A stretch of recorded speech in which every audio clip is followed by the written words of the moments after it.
Bonjour et bienvenue dans ce club expert flexible ActuSite Club Patrimoine. Et aujourd'hui, on a du boulot, figurez-vous. En Europe, le plus mauvais démarrage d'année boursière depuis longtemps. Je vais me faire engueuler, je démarre noir, mais c'est comme ça. Les risques, on en parle sans arrêt. Le Brexit, personne n'y croit, mais enfin, ça anime un peu la planète financière quand même. L'Espagne, nous dit-on, élection en même temps à peu près. Et puis on parle même de la Grèce pour cet été. De nouveau, les taux européens, eux, sont au plancher. Des taux qui ont pourtant continué à baisser et dans cette baisse insensée, mais ils ont encore joué un rôle de valeur refuge. Mais comme personne n'y croyait, forcément, ça n'a pas servi à grand-chose. Tout le monde sautait en l'air au début de l'année en disant l'Europe, l'Europe, encore l'Europe. Et les flux aujourd'hui sortent de notre vieux continent. Côté américain, un gérant français, lui, nous disait récemment cette semaine que la Fed allait se comporter comme un chien dans un jeu de quilles. Côté action, le pétrole fait le marché, on ne peut pas dire autre chose, il suffit de voir ce qui s'est passé hier. Nous essaierons de comprendre pourquoi et jusqu'à quand tout ça va durer. Je ne vais pas essayer de noircir le tableau trop longtemps parce que je vais finir par me faire engueuler, c'est certain, mais enfin quand même, certains gérants, quand ils parlent off, nous disent qu'ils sont un peu inquiets, notamment depuis un mois. Et puis alors un des plus grands gérants, Stanislas va me dire, mais arrête de parler de lui, un des plus grands gérants nous dit qu'il faut attendre la capitulation. Alors, moi j'ai envie de lui dire, c'est mon copain, mais j'ai envie de lui dire, si on n'a aucune idée, à ce moment-là, autant rendre l'argent aux épargnants, au fond. C'est peut-être la meilleure idée qu'on puisse avoir pour essayer de retrouver le sourire. Parce qu'au fond, c'est l'idée quand même de ce club expert, messieurs, et décoder un peu les peurs, parce qu'en ce moment, j'en entends beaucoup. Nous vous avons réunis et vous êtes les meilleurs, j'allais dire, parmi les meilleurs, parce qu'autrement, je vais vexer les autres. Alors, par ordre d'apparition, je ne sais pas si c'est à l'écran, mais en tout cas, à côté de moi, Pierre Puy-Basset pour la financière de l'échiquier. Bonjour. Bonjour. Gilles Ménard, la française. Bonjour. Malik Hadouk, celui qui m'engueule à chaque fois en plateau pour CPRM, bonjour. Bonjour. Et Stanislas de Bayancourt pour Sycomore, mon compère de Biflex Bistrong. Bonjour Jean-Pierre. Vous allez bien? Très bien. Est-ce que vous êtes en pleine forme? Parce que là, on a besoin d'énergie. Vous avez pris tout ce qu'il fallait, pas de substance, non. Tout va bien, vous êtes en pleine forme, très bien. Allez messieurs, on compte sur vous. Mais avant de commencer, que serions-nous sans lui? Alors j'ai trouvé un truc sympa, le Panama péperisant Georges Delataille, celui qui porte la particule comme un fraudeur crée ça offshore sans le moindre scrupule. En fait, le problème, Jean-Pierre, c'est que je la porte avec fierté. Et oui, c'est ça, sans scrupule. C'est ce que je dis. Fierté, c'est très Voilà, différent. ça. Et avec grande fierté aussi les règles du jeu, du chat. Toujours aussi simple, toutes les questions que vous voulez sous la vidéo. N'hésitez pas à réagir, poser, tout ce que vous voulez, on les relaiera le plus possible en direct. Merci Georges, c'est parti, comme d'habitude, 3 quarts d'heure, 3 parties, on essaiera d'équilibrer autant que faire se peut, mais ça dépendra aussi de vos questions. Première partie, à la recherche de la performance perdue dans un monde que j'ai intitulé, mais vous me direz peut-être que ce n'est pas vrai, sans croissance et sans taux. Effectivement, si on regarde les performances, alors c'est pas vous faire offense, je ne parle pas que des flexibles, mais du marché, sur un an glissant, c'est dur. Et donc, on va essayer de voir comment on va finir, ou en tout cas continuer cette année 2016. Deuxième question, est-ce que la gestion flexible n'est pas otage de la dictature du court terme? Au fond, est-ce qu'à force qu'on vous demande toutes les semaines comment ça va, où vous en êtes, est-ce que ça ne vous bloque pas dans des enjeux qui peuvent être un peu plus longs que cette semaine, ce mois ou simplement la fin du semestre? Est-ce qu'il faut qu'on arrête ce type d'émission, en clair? C'est juste la question qu'on peut se poser. Et puis enfin, bien évidemment, on verra quelles sont vos prévisions sur la fin de l'année avec ce que j'ai appelé une cartographie des risques et opportunités 2016. Allez, vous êtes le petit nouveau là, Pierre. On y va. Est-ce que ce monde sans croissance et sans taux donne de la perspective à la gestion flexible? Oui, je vais vous répondre. Oui, bien entendu. Parce qu'autrement, on sera embêté. Merci, au revoir. Oui, bon, ça, c'est un début d'année qui est un peu compliqué, mais enfin, somme toute, ce n'est pas la première fois qu'on a des périodes compliquées. Il se trouve simplement que là, on débute l'année sur une période un peu plus compliquez. Certes, ça fait un an. Oui, ça a commencé depuis l'été dernier, avec un certain nombre de questions. Vous en avez mentionné les plus importantes. Bon, nous, ça ne remet pas en question notre conviction qu'aujourd'hui, la gestion diversifiée reste une bonne solution. La gestion diversifiée, chez nous, c'est vrai que c'est essentiellement des mix diversifié actions. Ou flexible, on dit quoi? Alors, nous, on l'appelle diversifié, mais enfin, d'autres pourraient l'appeler flexible. C'est donc un mix d'actions et d'obligations, avec finalement une allocation action qui peut varier de 0 à 50% dans le cas de notre fonds le plus important. Je ne sais pas, on a le droit de citer des fonds? Oui, si vous voulez, ce n'est pas un jiggle pub, mais si vous voulez citer. Échiquier Arty, et puis un autre module qui pèse lui aussi quand même un peu plus de 600 millions, qui a une volatilité qui est très faible, c'est un jingle 2%. Non, mais, pardon, et qui s'appelle Échiquier Patrimoine, et qui, D'accord. lui, a bien sûr une pondération action qui est moins importante et une pondération obligataire Comment un peu on plus fait, je importante. vous repose ma question, aujourd'hui, si on prend alors Arty, puisque tout le monde le connaît, hein, on a 50% de taux, de toute façon. Comment on fait pour sortir de la performance là-dessus et comment on va gérer la volatilité sur un fonds qui se veut particulièrement prudent, dont certains disaient qu'il était patrimonial au fond? Je pense en faisant du picking, de la sélection, tant d'actions que d'obligations, en essayant de travailler un peu plus ou de retrouver en fait des risques qui ont des rentabilités qui paraissent raisonnables, sur le high yield entre autres, sur le non noté, tout en étant prudent bien sûr sur la duration et essayer d'avoir, je dirais, un bon mix. Aujourd'hui, si je regarde la poche obligataire d'Arty, c'est à peu près 2,7 de duration avec un rendement au call qui est de l'ordre de 3,4. Donc je pense qu'on a dans le détail tout à l'heure. D'accord, mais ça veut dire qu'on a toujours. C'est encore de l'obligation. On peut toujours être sur l'obligation. Je pense que dans une gestion diversifiée, avoir 3,4 de rendement actuariel. Oui, mais ça fait maintenant quasiment un an et demi qu'on entend zéro oblige. Je pense que l'obligation a toujours des qualités, une volatilité moindre, et puis toujours ce rendement actuariel. Quand on aura zéro de rendement actuariel, je pense qu'on pourra se poser la question de savoir s'il ne faut pas remplacer les obligations par du cash. Mais avec 3,4% de rendement actuariel, je ne vois pas pourquoi il faudrait remettre en question l'intérêt d'avoir des obligations dans un fonds patrimonial. Merci beaucoup Gilles. Française, les obligations vous connaissez. Tiens, aujourd'hui, vous en êtes où, vous, dans votre fonds? C'est quoi la répartition? Aujourd'hui, on a... Alors, les pondérations bougent beaucoup, effectivement. Comme on le disait à l'instant, les mouvements ont été violents ce début d'année. Donc, sur la partie obligataire, on avait plutôt une pondération assez light en début d'année. Avec, je me souviens, il y avait pas vraiment, on avait réduit la poche. Absolument. Fin du mois de février, on a remis un petit peu enfin même avant, dès la mi-février, on a remis un petit peu de high yield, un petit peu de subordonné bancaire, un petit peu de crédit, en anticipation des mesures de la BCE. En fait, risque, quand même. Pardon. J'entends high yield, subordonné bancaire, j'entends du risque. Bien évidemment, mais tout ça doit s'appréhender dans une construction globale de portefeuille avec des poids pour les autres actifs risqués. Voilà, aujourd'hui, je dirais le message le plus récent sur la partie obligataire à la française, c'est un call assez fort sur les taux corps, où là, vraiment, on est arrivé sur des niveaux qui nous semblent vraiment ne pas justifier d'avoir des positions, et dans les fonds qui peuvent vraiment avoir des positions short, commencer depuis quelques jours, on commence à initier des positions short sur les taux corps. Ça fait un moment qu'on dit sur les taux corps, ça ne peut pas aller plus bas. Et puis, on a souvent eu des mauvais souvenirs sur les positions short sur les taux corps ces dernières années. On peut se poser la question, on peut aller loin dans le négatif, non? Oui. Alors là c'est pareil, c'est des positions qui doivent s'appréhender dans une construction globale et qui sont faites, je dirais, de manière prudente, mesurée. Voilà, c'est juste aujourd'hui, je dirais, l'attractivité de la classe d'actifs qui aujourd'hui nous semble vraiment ne plus justifier de détenir de position. Donc effectivement, on cherche du rendement, de la performance, comme on le disait dans la question, sur d'autres classes d'actifs aujourd'hui. On en parlera sans doute après, sur le crédit, sur la dette émergente également. La dette émergente. Voilà. D'accord, on y reviendra. Malik, la position aujourd'hui, croissance réactive, puisque c'est souvent de ce fonds-là qu'on parle, parce que c'est là où vous êtes le plus libre. Donc aujourd'hui, les grandes masses. Les grandes masses, c'est action et réduction de la sensibilité obligataire avec diversification sur, commencé il y a plus d'un mois sur la dette émergente et le high yield. Voilà. Oui, on est à la recherche de rendement. Il ne faut pas s'en étonner. La question que vous posiez tout à l'heure, les taux toujours plus bas, oui, on a le cas japonais où les taux sont descendus encore plus bas qu'on l'espérait. Donc, et ça, c'est dû à l'aversion au risque et le fait que les investisseurs... France, on va finir par se dire que les taux ils sont quand même très très bas. Oui, donc il est risqué, honnêtement, d'aller contre les banques centrales. On le voit très, très clairement.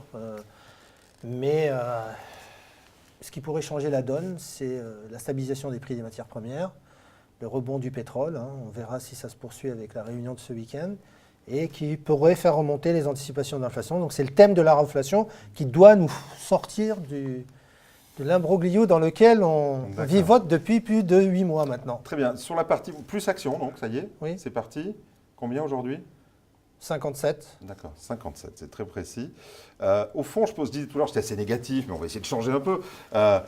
Est-ce que dans ces marchés très volatiles, c'est un marché de stock picker, c'est aussi l'occasion d'aller chercher des opportunités, non? Alors nous, on ne fait pas de stock picking, on fait de l'allocation d'actifs. Donc les opportunités, on était allé les chercher, notamment sur les émergents, qui est une classe d'actifs décotée. Ça ne veut pas dire pour autant qu'on soit très positif sur les émergents, mais on pense que cette situation-là, avec la baisse du dollar et le rebond des matières premières, était une opportunité pour se repositionner sur des marchés qui avaient été fortement très, très bas, quoi. sanctionnés. Voilà. Oui. Donc, c'est des marchés d'opportunité aujourd'hui, il faut le reconnaître. Donc, il faut savoir y entrer, mais il faut savoir en sortir rapidement quand l'horizon... Waouh. Et là, c'est du sport. Hein. Et là, c'est du sport, oui, mais c'est notre métier aujourd'hui. Vous êtes des sportifs de haut niveau. Au niveau, non, mais... Stanislas, tiens, je parlais stock picking, pour le coup, vous... Voilà. Alors, est-ce que cette volatilité, ça amène à un vrai métier de stock picker, au fond, qui est de dire, dans des marchés comme ça, ces écarts, c'est aussi des opportunités? Oui, je pense. Mais ça s'est vu l'année dernière. Si on regarde en 2015 la performance des fonds contre les indices, que ce soit les fonds pleinement investis ou les flexibles, ils ont assez bien fonctionné, notamment grâce à cette composante de stock picking. Et depuis le début de l'année, ce qui nous a aidé, c'est la volatilité. Le stock picking, bien sûr, mais la volatilité aussi. Avec notamment, si on reprend la mi-février, des bancaires, on en avait parlé ensemble, qui avaient été massacrés, qui ont fait un très beau rebond. On en est sorti, mais si vous regardez entre la mi-mars et le 10 avril, il y a quelques jours, elles avaient reperdu une quinzaine de pourcents. Natixis, Société Générale, etc. Vous étiez ressorti de Natixis, là, déjà? On était quasiment ressorti de Natixis, on était rentré complètement ressorti début février de Société Générale. Je me souviens, début Ouais, février, vous êtes rentré, vous ressortez. Donc ça, on l'a fait ça bouge. dans Allocation Patrimoine, dans Partners. Et je reviens sur l'introduction qui a été faite où tu as dit un monde sans croissance et sans rendement. Pas tout à fait. C'est un monde en croissance Sans croissance faible. et sans taux. Non, c'est croissance faible. Le FMI l'a rappelé il y a 3 jours, ils ont encore revu en baisse, mais c'est pas... Très pessimiste, le FMI. Hein. Et sans taux, c'est pas tout à fait ça. Aujourd'hui, vous avez le choix, l'éventail, ça part de moins 0,50 pour du 2 ans d'État français. Donc ça, pour nous, c'est... on ne peut pas acheter ça. C'est la négation du métier de gérant. Il n'y a que des gens quasiment forcés qui achètent ces obligations-là. Donc ça, évidemment, on les fuit. Mais de l'autre côté du spectre, sans aller au bout du hail, mais vous achetez du Forestia, double B à 7 ans, vous avez 3,5 de rendement. Dans l'environnement actuel, si on peut capitaliser du 3,5 pendant les 7 prochaines années, je pense que ça calera parfaitement avec ce que veulent nos clients et ce qu'on cherche à faire comme performance dans les fonds. Et d'ailleurs, on le voit depuis le début de l'année, comme ça a été décrit par Pierre Puy-Basset, nous on regarde nos fonds obligataires, ils sont à plus 1,25 depuis le début de l'année. Sur un rendement, ils avaient 4,5 de rendement début d'année. En fait, ils ont produit leur rendement. Ils n'ont pas bénéficié tellement de la baisse des taux d'État parce qu'ils ont souffert de l'écartement des spreads, les deux s'étant à peu près neutralisés. Ils ont baissé sur janvier-février, ils ont très bien rebondi, ils ont finalement fait au jour d'aujourd'hui une performance en ligne avec leur rendement. Sur les taux, je vais faire un tour quand même parce que ça fait 1 an et demi que j'entends dire c'est fini, on est au plus bas. Alors avant, mais attendez, ça fait 4 ans qu'on entend ça. Ça fait 4 ans ça fait 4 ans que les gens disent on a peur du crack obligataire, etc. Non, il n'y a pas de risque de crack obligataire. Enfin, en tout cas, il n'y a pas de risque. De crack obligataire. On est dans un monde à l'inflation très faible qui va graduellement remonter au fur et à mesure que les prix des matières premières remontent. Mais le jeu de la BCE aujourd'hui, c'est de conserver des taux à des niveaux très bas. Peut-être pas le niveau actuel qui paraît vraiment extrêmement bas, peut-être que ça remontera de 30, 40, 50 points de base, comme ça l'a fait l'année dernière, il y a pile 1 an au printemps, mais on va rester dans un environnement de très bas. On ne va pas revoir 4% sur le 10 ans français. D'accord, Pierre, sur le sujet, on entend. Est-ce que, et ça c'est une vraie question et qui divise les gérants, hein, moi j'en entends souvent parler, est-ce qu'on verrait, on pourrait voir une remontée des taux où les banques centrales maîtriseront tout et où ça sera très ordonné? C'est bien ce qu'on entend. Non, c'est pas ce qu'on entend là? Si, enfin, moi, nous, on pense que c'est la meilleure des solutions. Oui, mais au fond, est-ce que c'est le monde dans lequel on vit? Est-ce qu'elle est plausible? Est-ce que, comme dit ce gérant que je citais tout à l'heure, parlant de la Fed, elle va se comporter comme un chien dans un jeu de quilles? Et est-ce que le risque, Stanislas dit il n'y a pas de risque là? Il n'y a pas de risque de crack obligataire, de voir les taux s'envoler de 200 ou 300 points de base. Je pense qu'il y a la problématique de l'inflation. Hein. C'est vrai que ça va être finalement un élément très très important qui va, je pense, influencer tant la politique de la Fed que l'évolution des taux sur les États-Unis. Hein. Nous, on investit sur l'Europe, donc c'est pas qu'on ne regarde pas les États-Unis, mais enfin, ce qui nous intéresse plus, c'est l'Europe. Et on a quand même l'impression que la BCE est là pour un certain temps. En tout cas, je pense qu'ils ont clairement fixé leur objectif, c'est de faire remonter l'inflation proche de 2%, et que tant qu'on n'est pas sur ces proches de 2%, et pour l'instant, il n'y a pas d'éléments qui permettent de penser qu'on y arrive rapidement, on reste dans un environnement où on a une BCE qui sert quand même grâce à sa politique, je dirais, qui limite la problématique de remontée des taux. On est quand même là dans quelques jours ou quelques semaines avec Enfin, une BCE qui va acheter du secondaire investment grade corporate. On a une BCE qui continue, qui accentue la même politique et qui n'a pas marché jusqu'à présent, pas si bien que ça. Alors elle a évité peut-être un certain nombre de cracks, mais qui n'a pas marché. Elle permet quand même aux entreprises d'avoir accès à des ressources Il n'y a pas beaucoup d'investissements. à très bas coût. Non, mais il y a la problématique effectivement de la confiance et de l'investissement et du démarrage de l'inflation, mais enfin de l'investissement et de la croissance. Mais je dirais, elle n'a pas très bien marché. Oui, elle a marché, elle est en train de permettre aux États finalement de supporter le poids d'une dette élevée à un coût qui est extrêmement réduit. Et ça, je pense que c'est déjà. Et un jour, ça se retournera il y a forcément un jour où ça va se retourner. Et je pense qu'on est tous très attentifs. Mais je crois que vous parliez de dictature du court terme. On ne gère pas une journée, mais enfin, un horizon de 12 mois, 18 mois pour juger d'une politique d'investissement me semble quand même idoine. Et pour l'instant, à 12 mois, 18 mois, je dirais qu'on n'a pas de crainte, en tout cas, de retournement brutal de l'environnement de taux. On va lire ce que nous disons. On va continuer, bien sûr, sur le même thème. On reste sur le même thème, mais on va lire ce que disent les internautes, parce qu'on sent bien quand même que ça chauffe un peu. Oui, eux, ils sont assez craintifs. Ils disent finalement, entre la baisse des taux, la croissance quasi nulle, toutes ces crises... C'est pas nous, là, c'est les internautes. C'est les internautes. Finalement, est-ce que vous n'allez pas devoir inventer de nouveaux modes de gestion et tout réorganiser chez vous, parce que le mode de gestion classique avec jouer entre obligations et actions, c'est fini? Gilles, pardon, Gilles. Ça a été vrai effectivement à un moment. Il faut se rappeler encore jusqu'à l'année dernière où il y avait des mots un peu oniques. Le cash était un actif à ne pas détenir. Voilà, il n'y a pas non plus qu'une gestion duale avec des actions et des obligations. Il y a déjà à l'intérieur de ces deux classes d'actifs un certain nombre de choses à arbitrer. Et puis il y a des moments où il faut savoir réduire la voilure parce qu'on pense qu'il n'y a plus de valeur relative ou de valeur absolue sur la classe d'actifs. C'est le cas aujourd'hui. On ne voit pas non plus chez nous de krach obligataire. On n'imagine pas les taux corps, le 10 ans allemand remonter sur des niveaux extrêmement élevés. Néanmoins, on se dit que sur ces niveaux-là, il n'y a plus grand-chose. Le risk-reward est absolument inintéressant. Donc c'est en ce sens-là qu'on parle aujourd'hui de ne pas détenir de position de taux. Mais au fond, Malik, est-ce que vous n'allez pas chercher plus de risques? Quand je vous ai entendu aujourd'hui, et donc est-ce que ce plus de risques, c'est ce qu'on lit dans les questions de nos internautes, ne va pas mettre à mal une gestion qu'on s'était habitué à entendre, alors j'enlève les fonds les plus risqués en flexible, qu'on s'était habitué à entendre comme patrimonial, et on y viendra tout à l'heure, est-ce qu'au fond c'est pas un problème sémantique en réalité? Est-ce qu'il n'y a pas plus de risques dans votre gestion, dans cette situation où les taux sont ce qu'ils sont et où il y a plus de volatilité? Non, il n'y a pas plus de risques, ça dépend premièrement du fonds dans lequel vous investissez. On a une gamme qui est... Non, mais on parlait des vrais. Restons sur... Par non, exemple, mais pour vous, les fonds patrimoniaux... On dit on fait confiance aux gérants, au fond. Oui. On a l'impression qu'il y a une montée du risque quand même, non? Il n'y a pas de montée du risque, on est là pour contrôler le risque. D'accord. Mais il est vrai que la question de l'internaute est la vraie question. Aujourd'hui, il faut qu'on s'intéresse à d'autres classes d'actifs pour aller chercher du rendement.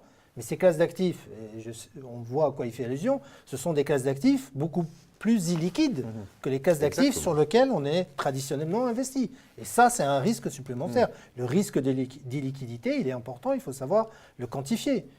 Donc on regarde ces classes d'actifs, mais on ne peut pas investir aujourd'hui massivement sur ces classes d'actifs parce qu'elles comportent un risque de liquidité assez important. Mais il reste du rendement à tirer sur d'autres actifs comme le high yield par exemple, ou le high yield américain, vous avez du rendement de 8,5, à supposer que les taux de défaut ne montent pas fortement et vous êtes protégé. Aujourd'hui, on considère que le risque est intégré aujourd'hui dans le cours, dans le high yield. D'accord. Alors, Stanislas, sur le même sujet, le high yield, il y a un mois et demi, moi j'entendais, je croisais des gérants dans des couloirs de télé sur le périphérique qui me disaient c'est la grande peur sur le high yield. Et là on a l'impression que tout le monde en remet et que c'est plus le sujet. Nous, on a toujours tenu nos positions, c'est structurel notamment. Je parle de liquidité. Oui, tout à fait. Ce qu'on a dit à nos clients, et c'est un peu ce qu'on a vu, c'est qu'il y a clairement une liquidité qui est moins bonne aujourd'hui de manière générale sur le marché obligataire, mais ça va du high yield, même aux obligations d'État, du fait à la moindre capacité des banques dans le rôle de market making, donc d'offrir et de vendre des titres, à faire leur job. Du coup, ce qui se passe, c'est que dès que vous avez des vendeurs, ça a un impact plus fort sur le cours, donc ça baisse plus vite, et inversement, quand les acheteurs reviennent, ça rebondit beaucoup plus vite. Donc à la fin, la performance est la même. En revanche, cette liquidité moins bonne, elle génère plus de volatilité sur la classe d'actifs obligataires au sens large. Parce qu'il y a on va dire le fonctionnement du marché est moins efficient qu'il ne l'était par le passé. Mais je pose la question à tous les quatre très rapidement. Moi, j'ai entendu des gérants me dire, et des analystes me dire à un moment donné, il y a un mois et demi à peu près, c'est la grande peur sur le high yield, par exemple. À un moment donné, on peut avoir un gros clash sur le high yield. Est-ce qu'on est toujours dans cette situation ou est-ce que c'est fini aujourd'hui? Non, mais ceux qui pensaient ça il y a un mois et demi, ils ne devraient pas avoir changé d'avis aujourd'hui. Parce qu'il n'y a pas de choses qui ont dramatiquement changé. Ce qui a quand même changé, c'est comme la BCE peut acheter de l'investment grade, elle a quand même un petit peu sécurisé une partie du marché obligataire. Et il y a quand même une sorte de contagion qui se fait. C'est-à-dire quand on sait qu'elle peut acheter jusqu'à triple B, quand vous êtes double B+, vous êtes juste après. Donc mécaniquement, donc la Banque centrale a fait son job. Est-ce que tout le monde est d'accord sur le sujet là, Pierre? Oui, tout à fait. Enfin, on partage l'essentiel de ces analyses. C'est pas la Banque centrale qui a fait son job. Les inquiétudes en début d'année, c'était pas les banques centrales, c'était la Chine. C'est tout ce qui a... La Chine et le pétrole. Oui, mais c'était une conséquence.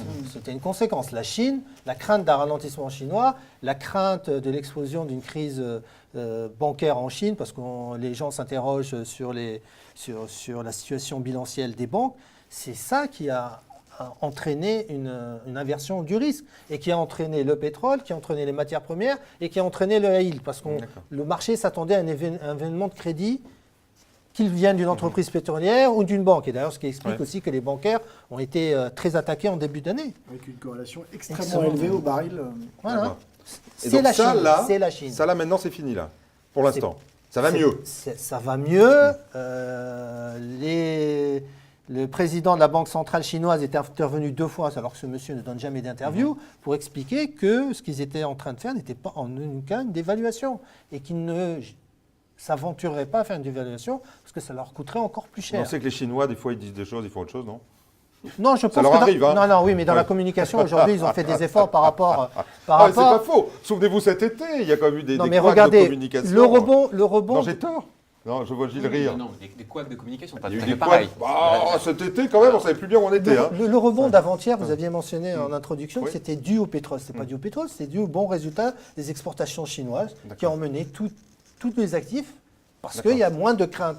Et demain, si le PIB chinois sort très en ligne ou meilleur que prévu, vous allez voir, vous allez risquer d'avoir une poursuite du rallye. Très bien, messieurs, merci pour cette première partie. On continue, au fond, c'est la même histoire, la transition est bien faite. Est-ce que vous n'êtes pas otage de cette dictature du court terme? Aujourd'hui, on a l'impression que n'importe quelle information, on prend, alors sur les chiffres finaux, on prend plus 3, c'est ça? Hier, c'est ça, 3,5 hier. Enfin, on voit des marchés fous. Est-ce que vous regardez quoi, vous? Gilles, comment ça se passe? Tous les jours, on se dit, mais...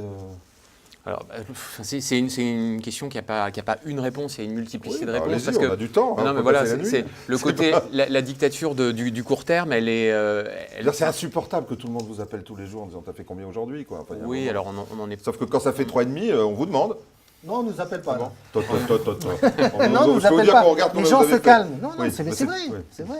Par contre, si on prend moins 6 dans la journée, là, vous avez des. Excusez-moi.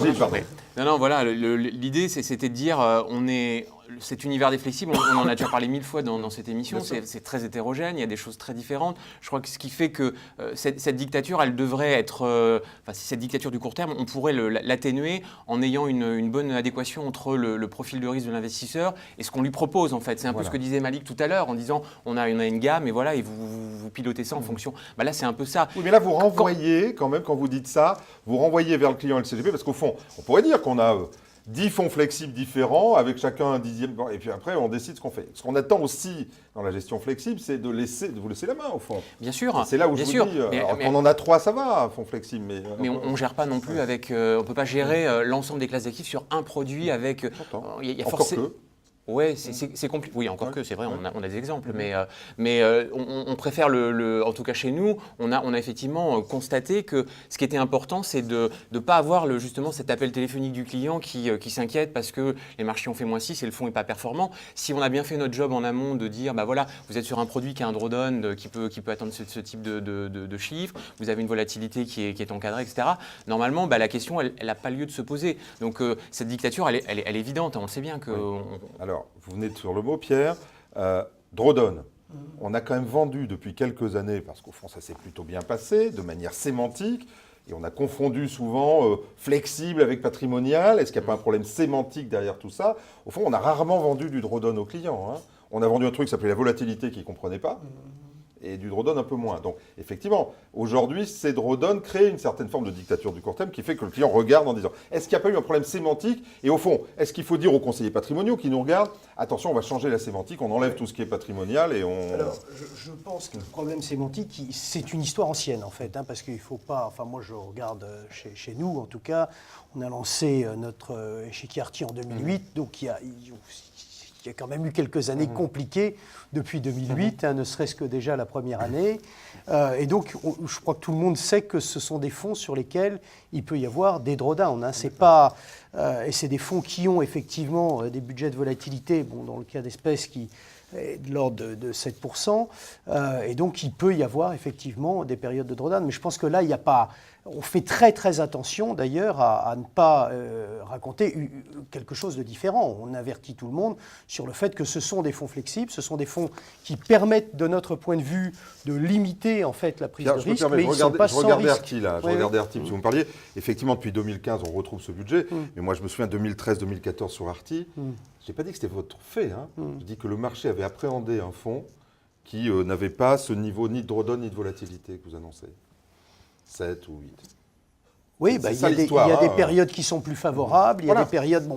nous, le seul fonds qui porte l'appellation patrimoine chez nous, c'est un fonds qui s'appelle l'échiquier patrimoine. À ce jour, en performance annuelle, il est à plus 0,59. Je ne dis pas que…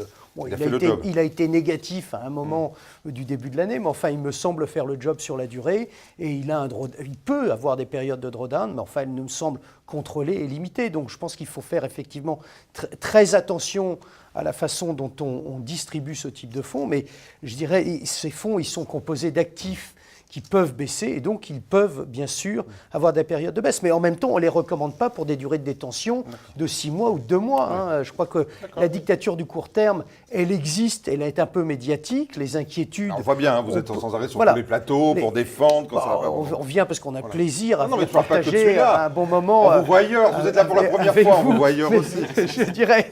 Stanislas. Ce qui est important pour nous, c'est de bien expliquer ce qu'on fait, d'être transparent. Les track records, enfin, vous avez sous les yeux des fiches Cantalis. Je pense que tous ces outils sont à la disposition des CGP. Et comme ça, ils peuvent regarder, voir les drawdowns passer. Enfin, voilà. Et nous, on explique, on est là pour expliquer. C'est bien que le CGP il veut faire plaisir aux clients, Stanislas. Ce qu'il y a dans les fonds. Il veut lui dire, et c'est toujours la même histoire, il veut lui dire quand ça monte, on prendra la hausse, et puis quand on a des bons gérants flexibles, quand ça baissera, on protégera. Vous savez bien, vous êtes dans des réunions sans arrêt, c'est le discours. Et même vous avez un peu pêché tous ici avec ça un peu, en disant je pense qu'aujourd'hui, tout le monde a l'expérience, et les CGP aussi, même oui, là on commence à avoir de l'expérience. Plus personne ne demande la martingale absolue, que ce soit des produits, des fonds, des structurés. Enfin voilà, on sait tous qu'il faut accepter une part de risque pour avoir des rendements. À nous les gérants d'utiliser le risque le mieux possible et surtout de bien expliquer comment on va l'utiliser pour pas qu'il y ait de surprise dans la performance et que finalement le client, en voyant l'évolution du marché, il puisse presque en déduire ce qu'il va réussir à avoir dans son fonds avec la gestion qui est faite par l'équipe. Georges, on va prendre quelques questions et on passera la parole à Malik parce que ça correspond à ce qu'on dit. C'est la même. Oui, enfin, la grande question des CGP, c'est comment suivre vos fonds et finalement, quelle part de yo-yo vous avez fait depuis le début de l'année?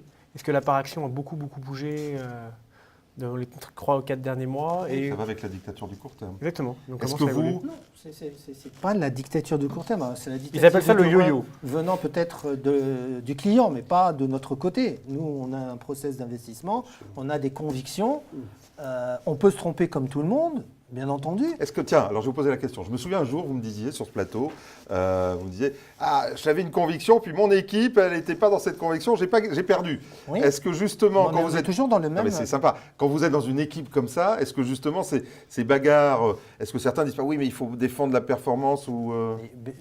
L'objectif, c'est défendre la performance. Voilà. Mais à court terme. Non, pas nécessairement à court terme. Il faut marier à la fois les convictions et la défense de la performance, en restant dans le processus qui est le nôtre. Lorsqu'on parle des fonds patrimoniaux, parce que je vais revenir, c'est important. Oui, bien sûr. Les fonds patrimoniaux, c'est vrai, c'est des fonds importants parce qu'on vend aux clients un contrôle de la max drawdown que vous avez mentionné. Quand un client, vous entendez patrimonial. Oui, il a raison. Je vais quasiment pas perdre. Non, on explique qu'il faut limiter la baisse. Oui, voilà. Un fonds patrimonial qui fait moins 10 ou moins 15, c'est inacceptable. Vous ne visez personne. Non, sur une année. Vous ne visez personne? Non, je ne vise personne, honnêtement. Ça pourrait nous arriver. Si ça devait nous arriver, on serait mal parce que c'est un fonds patrimonial. Donc il faut protéger le risque à la baisse. Sur des fonds un peu plus flexibles, un peu plus risqués, après c'est au client de savoir jusqu'à quelle limite. Et c'est pour ça que je il est fais prêt le lien avec ce qu'on disait tout à l'heure. Tiens, j'ai posé la question à tous les quatre. Est-ce qu'aujourd'hui, il ne faut pas enlever le mot patrimoine parce que c'est trop compliqué avec la structure des taux et la volatilité et accepter de dire on a une flexibilité avec des max. C'est juste les mots. Est-ce que les mots, Stanislas? Je pense que le problème n'est pas du tout dans les mots. Ce qu'il faut, c'est que nous, on explique de manière claire et synthétique, parce qu'on est bien d'accord, lire un prospectus de 30 pages, c'est trop long pour tout le monde, mais que quand on explique notre produit, les clients comprennent rapidement ce qu'il y a dedans, les risques et ce qu'ils peuvent attendre en termes de performance. Donc ce n'est pas un problème de sémantique entre flexible et patrimonial, je pense que ça, ce n'est pas le vrai débat. Le vrai débat, c'est que nous, on soit capable d'expliquer clairement ce qu'on fait et ce à quoi peut attendre le client comme objectif de performance et risque, donc comme max drawdown qu'il pourra avoir avec le produit. Si nous, on arrive à faire ça, je pense que ça sera... J'entends. Mais je n'ai pas l'impression qu'on ait tenu ce discours. Et puis flexible et patrimonial, c'est pas antinomique. J'entends. Il y a des flexibles patrimoniaux. Si vous avez une exposition de 0 à 30, vous considérez que vous êtes patrimonial parce que le risque action est limité. Et vous êtes flexible, vous pouvez descendre aussi à 0. Il y en a qui vont même descendre plus bas. Donc, messieurs, je vous ai entendu, on va finir le tour de table, mais la dictature du court terme, ça n'existe pas. Alors, je vais vous donner deux exemples. J'ai un gérant qui me disait récemment, moi, je suis un stock picker. Alors, il y a deux trucs, quand j'achète, et j'ai dit à mon client que j'achetais, il était là pour 3 ans, quand j'achète, je pars pour 3 ans et je ne sais pas quand mon entreprise, elle va rendre tel que je l'ai imaginé. Donc, c'est très difficile de rendre des comptes au mois. Et puis c'est difficile d'attendre une performance fin d'année aussi. Hein. Il y a un peu le jeu dans ces fiches dont on parlait tout à l'heure, on a maintenant le rendement fin d'année. Et tout ça, c'est quelque chose dont je veux sortir. Et il me disait, c'est de plus en plus difficile à expliquer parce que tout le monde joue là-dessus. C'est faux alors. Ou vrai? C'est pas faux. Enfin, évidemment qu'il y a un peu de vrai dans tout ça, mais après, on essaie de se soustraire justement, nous, dans le métier de gérant, qui était un métier effectivement un peu où cette observation des performances court terme, forcément, on l'a sous les yeux, mais malgré tout, on essaie de se soustraire là. Et j'insiste sur le côté aussi, l'horizon de placement qui est important, c'est-à-dire qu'effectivement, le max drawdown, la volatilité, très bien, mais il y a aussi, on part pour une durée de détention qui n'est pas un horizon de placement même de 6 mois, enfin, on part vraiment sur un horizon de placement de 3 à 4 ans. Donc voilà, il faut laisser aussi le temps aux gérants. On fait tous des erreurs, on a tous des moments où on a une vue marché qui ne se révèle pas dans la thématique d'investissement. Mais en revanche, effectivement, sur moyenne longue période, c'est là qu'on doit juger. Quand on commence l'année comme cette année, c'est pas trop. Comment dort un gérant? Je vous pose souvent cette question, mais on dit maintenant, il faut que je rattrape l'année là. Oui, c'est pas une année facile, mais il n'empêche que là aussi, voilà, c'est pas qu'on se réfugie derrière cet horizon de placement, c'est qu'on se dit voilà, début d'année compliqué, mais on n'est pas sorti du cadre de ce qui est vendu aux clients, et c'est en ce sens-là que voilà, et surtout, on part on regarde des périodes glissantes de 3 ans pour voir si on fait le travail sur ces périodes glissantes. D'accord. Vos équipes qui sont sur le terrain commercial, vous ne mettez pas trop la pression en ce moment? Non, mais je pense qu'il y a une pression commerciale, ça c'est clair, et on voit bien d'ailleurs, on voit bien les flux. Ouais. Hein, c'est vrai qu'on voit bien que les fonds qui sont bien classés, semblent avoir plus de souscriptions que les fonds qui sont plus mal classés. Et je pense que, et c'est vrai qu'on a tous. Est-ce que vous avez l'impression que ça va de plus en plus vite, ça? Les classements, les performances surtout dans la collecte ou dans la décollecte? J'ai l'impression, enfin je ne sais pas, il faudrait partager, je trouve que ça va, oui, on a l'impression que les flux vont vite. Hein. Et c'est vrai qu'il y a de ce point de vue-là, et puis on comprend bien la problématique de nos partenaires, effectivement, qui est d'offrir une performance à leurs clients. Enfin, je crois qu'on la sent, on travaille dans ce sens-là. Mais après, je suis d'accord avec ce que tu dis, c'est-à-dire que pour autant, quand vous gérez un portefeuille qui a, dans le cas d'Arty, 1 milliard, et dans vos cas sûrement plus, au jour le jour, on ne peut pas être totalement... On est obligé de réfléchir à moyen terme, à long terme. Quand on investit sur une action, on n'est pas là pour 2 jours. Quand on investit sur une obligation, on est là aussi pour la porter, si possible le plus longtemps possible, si elle vous offre un bon rendement avec une capacité de remboursement certaine. Donc vous voyez, on est obligé de s'extraire d'une certaine façon de cette... Vous le sentez tous là, ou c'est l'accélération de cette information trop rapide qui fait que ça rentre, ça sort, ça collecte, ça décollecte? Vous le sentez ou pas trop? Je pense que l'accès à l'information maintenant est largement partagé, mais il va même pour les CGP, d'où une certaine pression. Les clients finaux aussi ont accès à cette information maintenant. Du coup, ils les challengent plus qu'avant. En effet, ça tourne peut-être un petit peu plus vite. Néanmoins, ma conviction, c'est que si on fait une bonne performance régulière dans la durée, il y a quand même une prime à ça. D'accord. Il y a quand même certains gérants, on voit qu'ils sont jamais premiers, mais toujours bien classés. Mais si vous êtes toujours bien classé, au bout de 3-4 ans, vous serez dans les premiers sur 3-4 ans. Et ça, je pense que les conseillers le reconnaissent et le savent bien, donc ils n'achètent pas forcément que le premier, mais il y a quand même aussi une prime à être régulier et régulièrement bien classé dans la performance. Très bien. Allez, dernière partie, ça va très vite, vous voyez, comme d'habitude, il nous reste 10-12 minutes à peine.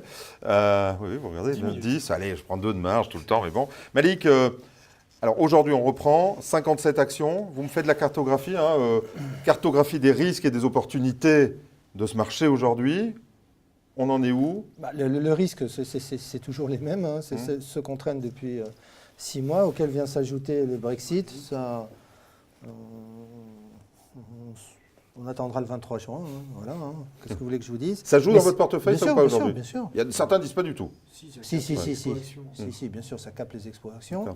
Il y a la Chine. C'est qu'il faut sortir un peu de l'Europe aussi? Ou pas? Bah oui. Oui.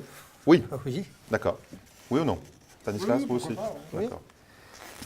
Il y a la Chine qui reste au centre de toutes les inquiétudes, malgré tout. C'est elle qui drive un peu les marchés,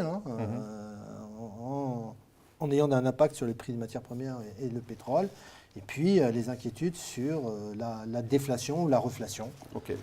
Voilà, c'est... Donc, dans votre portefeuille aujourd'hui, on le map, ce portefeuille, 57% actions, c'est où? 57% et le reste, c'est quoi? actions, c'est 10% émergence et 30% États-Unis. Ah ouais. Oui, c'est 10% émergence et 30% États-Unis, c'est 10% Europe plus zone EMU. Et j'en ai oublié. Ouais, ça doit être 12% émergent. Voilà, et une sensibilité. L'Europe, pas beaucoup, L'Europe, on a un problème sur l'Europe. Après, est-ce qu'on a tort ou on a raison? Il y a un consensus sur l'Europe à la fin de l'année, là? Non, il n'y a pas de consensus chez nous. Non, je n'ai pas dit chez vous, mais globalement, et vous êtes contrariant, il n'y aura pas beaucoup d'Europe. Il y a des vents contraires sur l'Europe, c'est la situation politique. Il y a des vents contraires, c'est la réappréciation de l'euro. Et puis, il y a des vents contraires, c'est les bénéfices à venir. Voilà, en Europe, même s'il y a une décote par rapport aux États-Unis, les bénéfices, depuis 5 ans, ont progressé de 0. Le marché a fait plus de 70%. Alors, je veux bien qu'on m'explique que le marché peut toujours avoir une expansion des multiples, mais à un moment donné, la fête est finie si les entreprises n'arrivent pas à délivrer. L'alignement des planètes, là, c'est pas gagné. Non, si on a de bonnes surprises, pourquoi pas? Si on a de bonnes surprises au niveau des bénéfices. On va vite, donc 57% d'un composé. Le reste, c'est quoi? 43% aujourd'hui, c'est composé comment? Non, il y a 10% de cash à peu près et du high yield américain et un peu de taux long US. D'accord, très US, au global. Pour le moment, oui. Ouais, très US. Stanislas, on y va? Allocation? On fait le tour de vos allocations, ça va permettre de voir où vous en êtes. On est à 24% d'exposition action aujourd'hui. Globalement, on a bougé entre 19 et... Sur un fonds qui peut être à 60 max. On va dire 60 au max. Voilà, c'est juste pour fixer les choses. En gros, les grandes fourchettes, c'est 15-45 dans lesquelles on a bougé au cours des 6 dernières années. Et là, depuis le début de l'année, on a bougé en gros entre 19 et 30%. Là, on est à 24. La vue, c'est plutôt de se laisser porter sur le très court terme par cette légère remontée, mais rapidement de se remettre des couvertures dans le portefeuille. C'est-à-dire qu'on pense que c'est une année où il va falloir être mobile. Ça a déjà été le cas, mais ça sera à nouveau le cas. Il y aura de la volatilité. Le Brexit, ça capte un peu la hausse du marché. Et donc, ce qu'on disait avec Malik, ça capte la capacité à remonter trop les expositions. L'Espagne aussi, on parle beaucoup de l'Espagne. On dit, ils nous ont mis une élection en même temps que le Brexit, là, quasiment. C'est un peu chaud, non? Oui, ça participera ça fait beaucoup, au risque de marché. Ouais. Après, à côté de ça, on a plus de 50% en obligations d'entreprise aujourd'hui, qui a eu une bonne performance depuis le début de l'année. Certes volatile, mais au final tout à fait positive aujourd'hui, et qui continue à avoir un bon portage. Donc ça, pour nous, c'est la bonne deuxième jambe. Et puis, à côté de ça, on a un petit peu de dollars qu'on a remis récemment dans le portefeuille après la réappréciation. Et le reste en cash. D'accord. Gilles? Position action chez nous qui ne doit pas être très éloignée de ce niveau de 25. Vous pouvez aller jusqu'à combien? 65. Voilà, il faut bien fixer les choses à chaque fois. 0,65.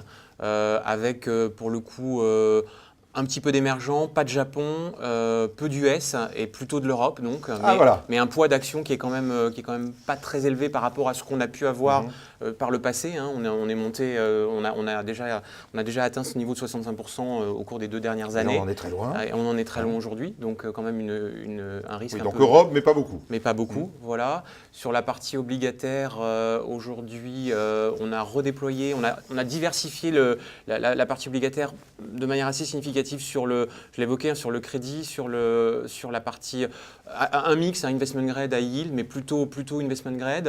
On a remis un peu de subordonnés bancaires dans le creux du mois de février. Et puis, de plus en plus d'émergents. Alors on ne le fait pas de manière très agressive, on a à la fois de la dette, enfin c'est vrai qu'aujourd'hui le yield sur les dettes émergentes est plutôt sympathique et on voit quand même une légère inflexion des indicateurs macro. Malik parlait de la Chine, mais sur d'autres pays, LATAM, Asie, on voit quand même une inflexion légèrement positive. Donc on a remis de la dette émergente, mais aussi sur des produits de plus de performance absolue à biais émergent. Donc aujourd'hui la somme de cet ensemble émergent, c'est à peu près 15% dans le portefeuille. Ah oui, et on a de l'équilibre. Vous aviez quasiment rien il y a 400 mois, non? Oui, on n'avait rien, oui. C'est des positions qui ont été rentrées. Là, on sent des gros mouvements quand même. Hein, ça, tout à fait. Ça a beaucoup bougé partout. Là, Voilà, okay. Et après, un peu d'équilibrage de portefeuille. Je disais qu'on n'avait pas de taux corps européen. Sur la partie US, on pilote un peu le risque global du portefeuille avec quand même du taux US, mais c'est vraiment dans une approche d'équilibrage du portefeuille. Peu US oui, aussi. Hein, tout à fait. C'est bien, parce que là, pour le coup, c'est moins consensuel qu'à une certaine époque. Pierre, grosso modo, les grands équilibres dans les Alors nous, c'est uniquement l'Europe déjà. Hein, donc ce sont ou des actions européennes ou des obligations d'entreprise européennes et du cash. Aujourd'hui, le poids des actions est d'environ 31%, celui des obligations d'environ... Pour une capacité? Alors 0,50, mais en fait on a fait évoluer notre façon de réfléchir, c'est plus 106 actions. C'est-à-dire que ce qu'on aime bien faire, c'est rajouter au poids investi directement en actions 50% du poids en high yield, hein, parce que l'expérience depuis 2008 prouve bien qu'il y a quand même une 106 actions sur le high yield, 61% sur les obligations et le solde en cash, hein, soit autour de 9%, 8-9% en cash. Et sur la poche obligataire, oui, d'accord. Donc c'est à peu près 57%, enfin même très exactement 57% sur de l'investment grade et 36% sur du high yield. Ça veut dire que, en fait, si je regarde bien et je résume, 31% actions, 34% investment grade européen, entreprise européenne, 22% high yield, et puis il y a un peu de non noté en fait aussi, hein, puisqu'il y a des signatures attractives dans le non noté. Atos est non noté, Bolloré est non noté. Nous, c'est des risques que l'on trouve pertinents. Et puis du cash. Alors, voilà. D'accord. Tiens, je vais vous mettre l'Europe. Donc, on a Malik qui sort énormément de l'Europe, là. Enfin, qui n'y est pas, en tout cas. Non, on n'en est pas sorti, mais on n'y revient pas massivement. Oui, d'accord. Voilà. Et on a l'Europe structurellement. Tout le monde était, enfin le marché, hein, je dis tout le monde, je vous mets pas, était très consensuel autour de l'Europe. Là, et on sent que, en tout cas, je l'ai vu dans les flux, hein, c'est pour ça que j'ai regardé les flux, ça sort. Bon, alors c'est peut-être le Brexit, hein, effectivement. La donne a changé quand même ou pas en Europe depuis quelques mois, là, ou pas? C'est ma question. Non, enfin, j'ai l'impression qu'on est sur. À part le Brexit, c'est le Brexit qui fait ça? Non, mais je pense que c'est ce qu'on appelle le risk-off qui fait ça. C'est-à-dire qu'il y a clairement un peu de prudence ou de méfiance. De toute façon, on est sur une année, on le dit, on a changé de régime de volatilité depuis l'été dernier. Je pense qu'on est tous d'accord pour le oui, dire. Oui, depuis l'été, j'entends. Mais en décembre, tout le monde me disait l'Europe encore. Hein. Et là, on sent un mouvement. C'est la configuration aussi du marché sectoriellement parlant européen, où les bancaires sont beaucoup plus représentés et qui ont été pénalisés. Clair. Donc oui, avec la réglementation, tout ça, avec tout ce qui s'est passé sur les bancaires, il y a eu un... Et alors cette volatilité sur les bancaires, là, il y a la grande peur sur les bancaires aussi, on entend tout et n'importe quoi. Moi, je ne suis pas capable de lire un bilan bancaire, donc je vous l'ai toujours dit, j'ai du mal à comprendre. Est-ce qu'on a raison d'avoir peur sur les banques aujourd'hui, notamment en Europe? Les banques, c'est comme une histoire nationale, c'est-à-dire que les banques françaises n'ont pas du tout le même setup que les banques italiennes. Aujourd'hui, les banques françaises, elles ont souffert en début d'année de leur exposition sectorielle aux matières premières. Et rapidement, quand elles ont publié leurs résultats à partir de la mi-février et leurs expositions, elles ont fortement rebondi. Les banques italiennes n'ont pas du tout le même problème. Elles ont un problème de non-performing loans, donc en gros de prêts pas remboursés. Donc elles ont eu beaucoup plus de volatilité et des rebonds, on va dire, un peu différenciés par rapport aux françaises. Donc c'est des marchés locaux, c'est pas un marché pan-européen. Mais un marché bancaire européen aurait des gros problèmes, il n'y aurait pas une contagion par le biais des dérivés, enfin sur l'ensemble du marché. Si un pays avait un problème sur des bancaires, tout le monde serait touché. Ce qu'on veut expliquer, c'est que les situations, les situations qui drivent le cours des bancaires sont un peu différentes d'un pays à l'autre et les Françaises n'ont pas forcément les mêmes problèmes et les mêmes enjeux que les... Alors, vous n'avez plus de bancaires en portefeuille, vous êtes ressorti là? Non, on est revenu là récemment, on a refait un petit peu de bancaires et surtout des Françaises. D'accord. Malik, des bancaires? Oui. D'accord. Oui, parce que même s'il y a une inquiétude sur la profitabilité à venir, un secteur qui est très réglementé, mais si on veut s'en sortir, comme je disais en début, c'est le thème de la reflation qui doit jouer, et le seul secteur qui n'en a pas bénéficié pour l'instant, ce sont les bancaires. D'accord. Tous les deux, Gilles? Un peu de bancaire aussi. Là, on observe la croissance du crédit aussi, les valorisations. Enfin, il y a des éléments quand même aussi qui. Donc vous restez qui quand même. permettent de- Il y a encore des opportunités sur le board. On entend certains nous dire il n'y a plus rien à faire sur le. J'ai un ami gérant qui me dit si vous avez 50 € à perdre, je ne sais même pas comment ça vaut BNP aujourd'hui. Si vous avez 50 € à perdre, achetez une action BNP. Donc je ne sais pas, messieurs, vous avez encore des bancaires en portefeuille. Plus du côté dette que du côté action. D'accord. Et encore une fois, on essaie d'être attentif justement à la notion de risque sectoriel et donc ça nous amène à être moins positionnés en action sur nos produits diversifiés. Il ne nous reste pas une minute, mais on va la prendre. Le pétrole, donc il y a une réunion à Doha. Là, on a eu l'impression que c'est le pétrole qui faisait le marché, certains le disaient. Hein. Alors Malik m'a dit non, il y a la Chine aussi, bien C'est sûr. la Chine, oui, qui a drivé le pétrole. Mais, Puis ensuite, Mais Puis la c'est quoi réunion. À un moment donné, on s'est dit ça baisse, c'est génial. Maintenant, on se dit ça monte, il faut voir. Enfin, Parce que ça avait à trop quel baissé, est le ça point avait- d'équilibre? Attendez, nous, pour qu'on comprenne Béotien, c'est où le point d'équilibre pour qu'on soit bien avec le pétrole? 45, 50. Ouais, 50. On n'est pas loin, donc. Ouais. Ça va mieux. 50, je pense que tout le monde serait content dans le monde actuel. on vous dira ça lundi matin, après la réunion de Doha, parce qu'il y a des incertitudes quand même. On se demande comment l'Iran pourrait accepter de baisser sa production, puisqu'après 20 ans d'embargo, ils sont à la recherche des exportations et de devises. D'un autre côté, l'Arabie saoudite, si elle venait à se mettre d'accord sur une baisse de la production, permettrait à l'Iran de bénéficier de prix plus élevés. D'accord. Donc il y a une incertitude. C'est pour ça, ce week-end, en plus, il y a le vote sur la destitution au Brésil de Ouais. Dilma Rousseff. Ça va être sympa, les Jeux Olympiques. Non, mais ça va être sympa ce week-end. Hein. Demain, vous avez Oui, le oui, PIB c'est bien. chinois. Donc, Bon. tout à l'heure, vous parliez de court terme. C'est vrai que les gens regardent la perf à court terme, mais nous aussi, dans des marchés qui deviennent plus volatiles, avec une information qui Il va très vite. va très vite, on est obligé sûr. aussi de réagir très vite. Donc ce week-end, vous restez sur le pont. Donc ce week-end, si le PIB Il y a- chinois demain sort très c'est la bien, fête, c'est on, pizza et bière on dans la réduira salle. sûrement les risques. On réduira Pas de sûrement, pierre, Jean-Pierre. on réduira sûrement les expositions. Allez, on finit, on est déjà très en retard. Juste un point, on vient de vivre une année très difficile, nous on se rencontre 2-3 fois par an. Là, pour ce qui reste de l'année, un bon morceau, hein, on disait, plus positif qu'il y a 3 mois ou pas? Non, je pense qu'on va continuer dans le même régime assez Pareil. volatile, mais qu'il y a des choses à faire et qu'à la fin, il y a de quoi sortir Donc un peu plus quelque positif, quand chose de cette année 2016. Malik? Marché très volatile, Pareil. avec, oui. Waouh. Non, mais ça sera comme ça, voilà, et il faudra savoir sortir, et c'est là qu'on sera jugé, je l'ai toujours Vous avez dit. sur les, voilà, très bien. C'est là qu'on sera jugé. Ça a été très difficile sur la dernière année, c'est pour ça que je disais ça. L'année glissante, hein, j'entends. Oui, hein. oui, bien sûr. Gilles, un peu plus positif?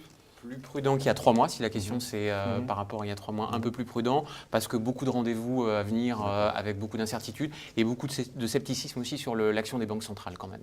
Et oui. On a vu un dessin assez amusant, je ne sais plus dans quel, où on voit Yannette et Mario en super-héros, mais avec les costumes complètement déchirés, à bout de souffle. Pierre, pour conclure, plus optimiste Nous, les rencontres qu'on fait de façon quotidienne avec des entreprises, en tout cas, ils nous mènent à être relativement, je dirais, sereins. Et puis, je pense que Il y a du malgré tout, business encore. le pétrole, ça reste quand même une bonne nouvelle, cette remontée. Bon, ça peut rebaisser, mais je ne pense pas que ça reparte à $30 pour On a autant. un Donc, peu plus de stabilité, on le Voilà, disait. un peu plus. Enfin, il y a des choses qui étaient très inquiétantes, on commence à avoir des débuts de réponse. Messieurs, merci beaucoup. C'était un peu désordonné, mais c'est parce que le monde est désordonné, la gestion est complexe, et j'avais besoin de tous vos avis, alors on y allait. Merci en tout cas. Le prochain Club Expert Flexible, on sera autour de juillet, là, je pense. Oui, là, vous me prenez à chaud. là, D'accord, là, à je chaud, sais c'est pas plus, grave. ou à froid Nous, on se plutôt, retrouve quand mais- De toute façon, jeudi prochain, ça, c'est sûr, avec Novaxia, donc on change complètement Ah, de on va sujet. parler de transformation de bureaux en logement, et à Exactement. Paris, ça bosse sur le sujet. Eh bien, merci beaucoup, merci de votre fidélité. Vous êtes de plus en plus nombreux à nous suivre. Et comme dirait l'ami Bogdan, en attendant, malgré la pluie, gardez-vous bien.